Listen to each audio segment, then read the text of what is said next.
Morning. ચાલ આરાધ્યાબેન, તમારે આજે અહીંયા ગોળમાં જે મૂળાક્ષરો આપેલા છે ને એને અર્થસભર શબ્દો બનાવવાના છે, બરાબર? 2 અક્ષરવાળા અને 3 અક્ષરવાળા. ચાલો બોલજો જે લખો તે. સરસ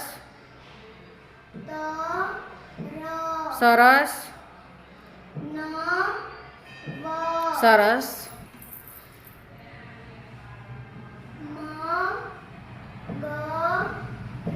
સરસ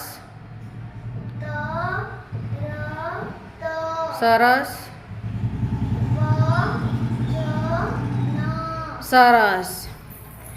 જો મૂળાક્ષરમાંથી અર્થસભર શબ્દો બનેલા છે, 2 અક્ષરવાળા શબ્દો અને 3 અક્ષરવાળા શબ્દો.